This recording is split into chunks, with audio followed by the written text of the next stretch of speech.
भोपाल में MP AI summit का मुख्यमंत्री डॉक्टर मोहन यादव ने शुभारंभ किया।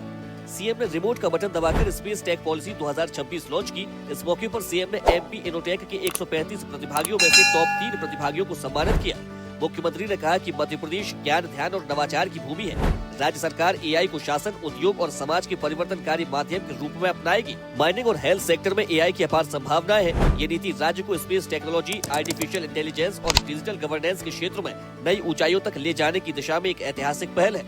मुख्यमंत्री डॉक्टर मोहन यादव ने कहा कि एआई का उपयोग केंद्र और राज्य सरकार की योजनाओं के प्रभावी, पारदर्शी और समयबद्ध क्रियान्वयन के लिए किया जाए, ताकि जन कल्याण, सुशासन व समावेशी विकास को नई मजबूती मिले। आने वाले समय में मध्य प्रदेश एआई नीति और मिशन भी लॉन्च करेगा। हमारा राज्य एआई नीति भी लाने वाला है और एआई मिशन पे भी काम करेगा, ये मैं आश्वस्त करना चाहता हूँ। मुख्यमंत्री डॉक्टर मोहन यादव ने कहा कि हमारे लिए परम सौभाग्य की बात है कि भगवान श्री कृष्ण की ज्ञान भूमि उज्जैन में और जगत गुरु शंकराचार्य जी की साधना स्थली ओमकारेश्वर मध्य प्रदेश की पुण्य धरा पर स्थित है। संदीपनी आश्रम का स्थान भी मध्य प्रदेश में है और शंकराचार्य जी का ध्यान का केंद्र भी ओमकारेश्वर मध्य प्रदेश में है।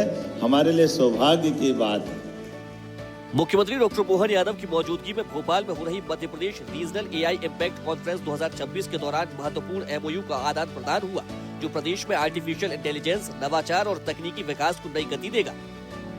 मुख्यमंत्री डॉक्टर मोहन यादव ने Madhya Pradesh regional AI impact conference 2026 के अंतर्गत एआई लिटरेसी मिशन के तहत future skills for AI powered Bharat पहल के लिए कौशल रथ को हरी झंडी दिखाकर रवाना किया। मुख्यमंत्री डॉक्टर मोहन यादव ने उज्जैन में निर्माणाधीन गीता भवन का निरीक्षण किया। करीब 5.11 एकड़ जमीन पर 34 करोड़ की लागत से बन रहे 1250 सीटेड भवन का निर्माण अप्रैल तक पूरा होगा। सीएम ने कहा कि प्रदेश में गीता भवन धार्मिक, आध्यात्मिक और साहित्यिक चेतना बढ़ाकर सामाजिक समरसता स्थापित करेगी। उन्होंने गीता भवन को आधुनिक और प्राचीन ज्ञान का अनूठा संगम बताया। उन्होंने कहा कि ये भवन केवल निर्माण नहीं बल्कि वैचारिक अध्ययन केंद्र है, जहाँ युवा पीढ़ी गीता के ज्ञान से जुड़ेगी। मुख्यमंत्री डॉक्टर मोहन यादव ने उज्जैन के श्री देवगुरु बृहस्पति मंदिर में देवाधिदेव महादेव का सपत्नीक दर्शन पूजन किया। मुख्यमंत्री ने भगवान से प्रदेश के कल्याण, समृद्धि और लोगों की भलाई की कामना की। ये भारत का एकमात्र ऐसा मंदिर है जहां देवगुरु बृहस्पति की विशेष पूजा होती है। मान्यता है कि यहाँ 5 गुरुवार नियमित पूजन से गुरुवार के प्रभाव मजबूत होते हैं और पीली दाल चढ़ाने से गुरु दोष दूर होता है। काल की नगरी में सफलता के लिए बृहस्पति महाराज से प्रार्थना की है। उम्मीद करेंगे कि धीरे धीरे करके सारे जितने प्रकार के काम खोले गए निर्विघ्न संपन्न होंगे और इसी के साथ साथ कुछ और भी बड़ी योजनाएं बनी हो जाएंगी। मुख्यमंत्री डॉक्टर मोहन यादव ने तेलीबाड़ा क्षेत्र में आम नागरिकों के साथ चाय पी।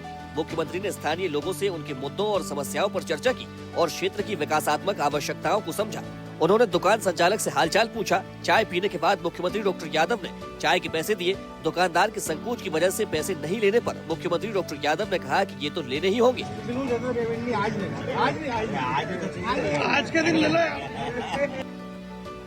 मुख्यमंत्री डॉक्टर मोहन यादव ने कहा कि प्रधानमंत्री नरेंद्र मोदी के नेतृत्व में देशवासियों ने सांस्कृतिक पुनर्जागरण का नया सवेरा देखा है। गौ संस्कृति ही भारत की पहचान है। गौ माता के अस्तित्व में ही हम सबका कल्याण, समृद्धि और जीवन की निरंतरता निहित है। मुख्यमंत्री डॉक्टर मोहन यादव ने थल सेना दिवस की हार्दिक बधाई और शुभकामनाएं दी हैं। सीएम ने कहा कि विषम, चुनौतीपूर्ण और कठिन परिस्थितियों में भी देश की रक्षा के लिए कर्तव्य पथ पर समर्पित सेना के जवानों पर संपूर्ण राष्ट्र को गर्व है। उन शूरवीरों को कोटिशः नमन, जिन्होंने देश की रक्षा के लिए प्राण न्यौछावर कर दिए। मुख्यमंत्री डॉक्टर मोहन यादव ने भारत रत्न पूर्व प्रधानमंत्री गुलजारी लाल नंदा की पुण्यतिथि पर विनम्र श्रद्धांजलि अर्पित की है। सीएम ने कहा कि सादगी, शुचिता और समर्पण का प्रतीक उनका व्यक्तित्व सदैव राष्ट्र की सेवा की प्रेरणा देता रहेगा।